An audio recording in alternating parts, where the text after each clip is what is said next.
Iva Kitchen akan menge-share resep siomay goreng yang lagi viral ya, tapi ini ala Iva Kitchen. Saya akan mencoba membuat karena kan jauh dari tempat kejadian yang buat, jadi saya buat di rumah. Nanti kita lihat apakah sama dengan yang asli ya, rasanya juga bagaimana. Mari kita lihat cara pembuatannya ya, siomay goreng ala Iva Kitchen.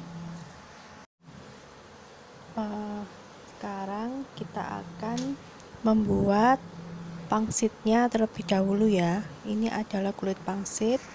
Kalian boleh pakai kulit pangsit apa aja. Itu adalah cacahan ayam. Ayamnya boleh pakai berapa gram, berapa banyak terserah. Itu sudah saya beri garam, merica, kecap asin, dan harus diberi minyak wijen. Lalu sekarang cacahan ayam kita taruh di atas kulit pangsit, lalu kita lipat.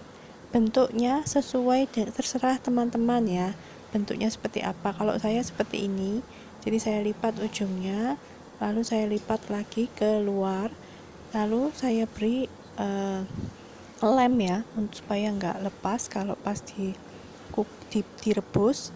Diberi lem air ya, air biasa. Lalu itu airnya sudah saya siapkan. Saya beri minyak sedikit, minyak goreng, karena takut nempel di dasar panci, karena panci saya itu nggak stainless steel ya. Lalu kita lakukan semua sampai kulitnya habis. Saya beli kulit di supermarket itu satu pak isinya banyak ya, tapi saya nggak pakai semua. Jadi tadi saya pakai sekitar 20 lah, 20-25an. Jadi masih ada sisa ya. Ini kita ulang lagi, kita bentuk, kita lipat.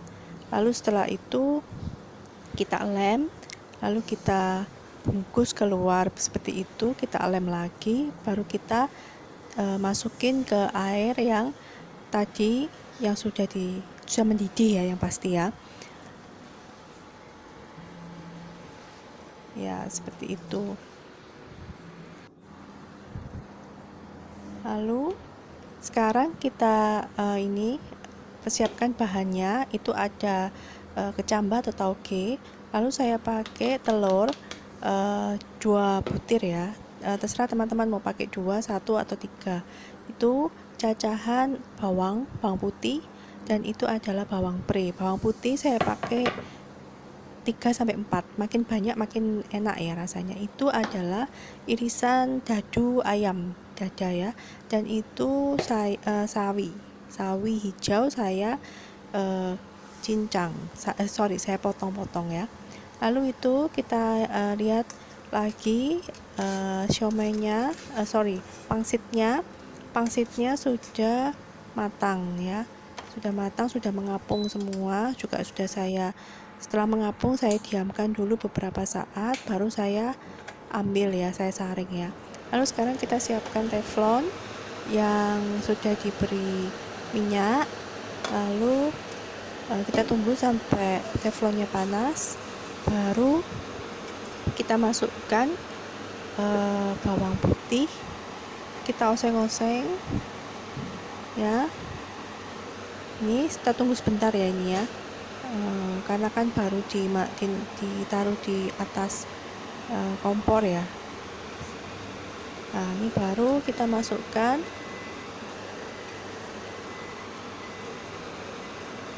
bawang putihnya.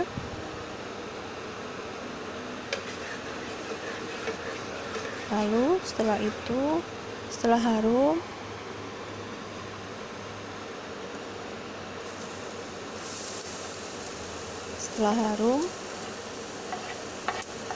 baru kita masukkan ayam ya, ayam potongan dadu tadi. Kita oseng-oseng, jangan keburu masukkan yang lainnya, karena ayamnya tunggu sampai matang dulu ya. Nah, itu udah kecium baunya. Baru setelah itu setelah ayamnya matang, baru kita masukkan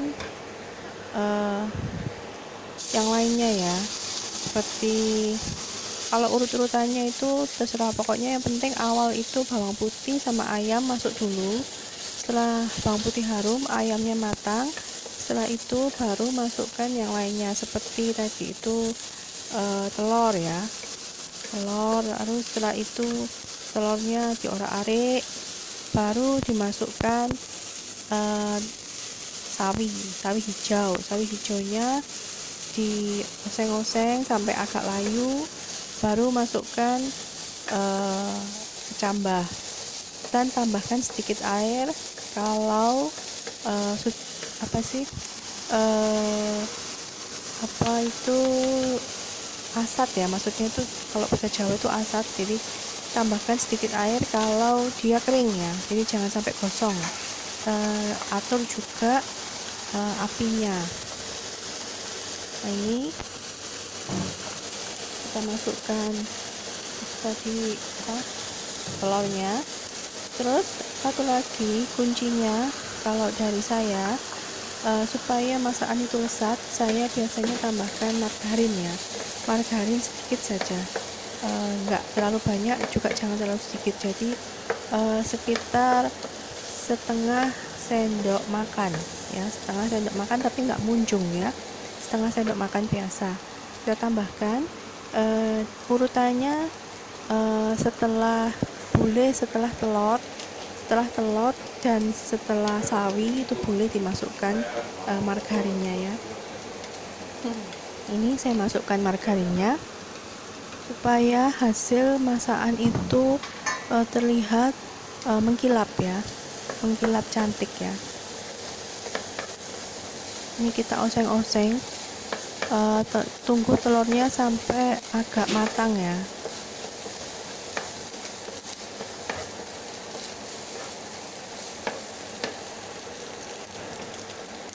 Lalu ini setelah telur dan ayamnya matang, menteganya masuk, margarin maksud saya, lalu kita masukkan bawang pre. Saya masukkan bawang pre itu tidak di awal bersama dengan bawang putih dan ayam tuh karena biar tidak cepat layu ya, jadi nanti bawang pre-nya itu masih crunchy, jadi saya masukkan di urutan setelah telur, atau boleh setelah sawi dan kecambah masuk juga boleh, jadi dia masih crunchy enak gitu ya. Lalu ini kita masukkan sawi hijaunya, kita oseng-oseng sampai dia mengeluarkan air ya. Nah, kalau airnya itu dirasa kurang, kita tambahkan air matang sedikit saja supaya jangan terlalu banyak, supaya tidak terlalu becek, jemek ya. Nah, ini kita oseng-oseng sampai air sawinya keluar. Setelah itu baru kita masukkan ini tauge atau kecambah, baru kita oseng-oseng. Setelah itu baru kita bumbuin ya.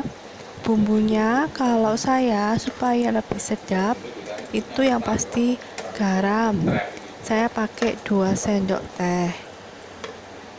Gula saya pakai sejumput ya, sejumputnya itu kurang lebih 1 sendok teh.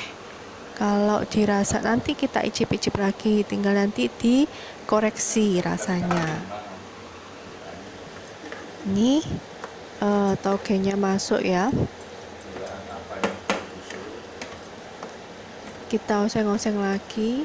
Ini tadi taugenya saya rebus dulu karena tauge di sini itu ada bau tidak sedap ya, kayak bau cuka gitu ya, jadi saya cuci dan saya rebus dulu supaya bau cukanya itu hilang. Jadi tauge atau kecambahnya nggak seperti di Indonesia ya, yang kita beli di pasar itu nggak ada baunya. Kalau ini tuh pasti ada baunya, di mana-mana di pasar, kita beli di supermarket selalu ada baunya. Makanya saya cuci dan saya rebus dulu. Lalu ini kita masukkan pangsitnya. Kita masukkan pangsitnya. Kalau berapa buahnya terserah ya. Ini tadi saya oseng-oseng, saya masukkan pangsit tadi itu semua ya, karena yang makan di rumah ini bertiga, jadi saya masukkan semua sekitar 20 itu ya, 20 sampai 25 saya masukkan semua. Lalu ini kita beri garam 2 sendok teh, lalu kita beri gula 1 sendok teh. Tadi saya pakai tangan ya, saya pakai sendok ternyata, maaf. 1 sendok teh atau setengah sendok makan. Jadi itu kalau untuk rasa garam gula itu selera ya teman-teman. Ini kita masukkan kaldu bubuk, saya masukkan 2 jumput tadi ya.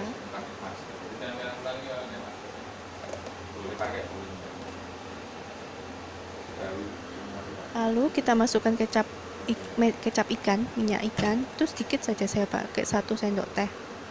Lalu saya masukkan lagi ini seasoning ini adalah kecap asin. Kalau di Indonesia kecap asinnya, di sini Maggi seasoning.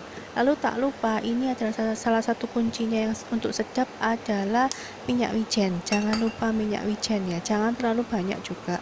Minyak wijen saya masukkan sebelum kecap manis ya. Tapi urutannya sih terserah, tapi biasanya itu biar minyak wijennya itu harum, itu biasanya dimasukkan terakhir ya.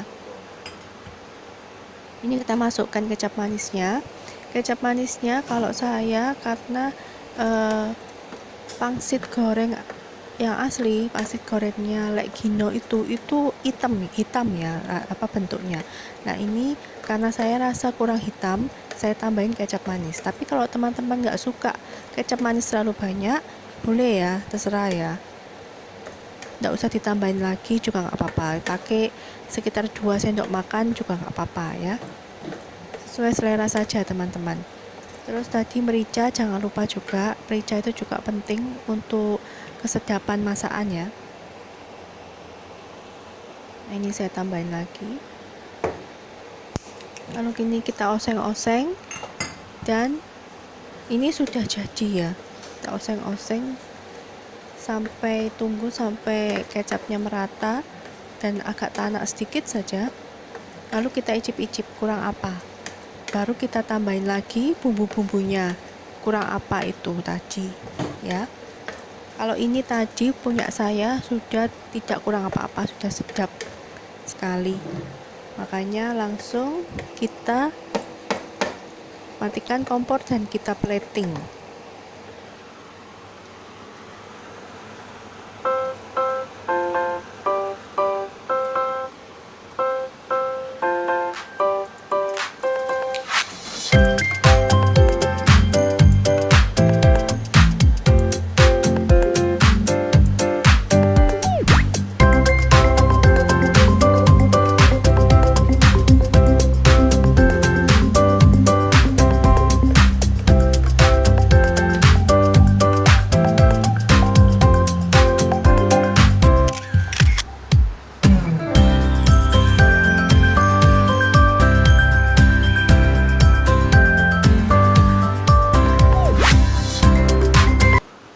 Nah, ini sudah jadi 2 piring pangsit goreng Lek Gino ala Iva Kitchen ya. Ini penampakannya, saya beri timun, irisan timun, dan ini benar-benar enak ya teman-teman. Bukan saya memuji masakan sendiri, tetapi yang makan di rumah ini suami anak saya itu dalam sekejap habis ya, padahal masih panas-panas sekali. Ini kita icip-icip ya, itu enak sekali. Ayamnya di dalam pangsit itu kerasa, tidak terlalu banyak juga tidak terlalu sedikit. Lalu bumbu-bumbunya juga pas, sayurnya juga masih crunchy, enak. Dan yang pasti saya nggak pakai MSG ya teman-teman, jadi aman untuk anak-anak ya teman-teman ya.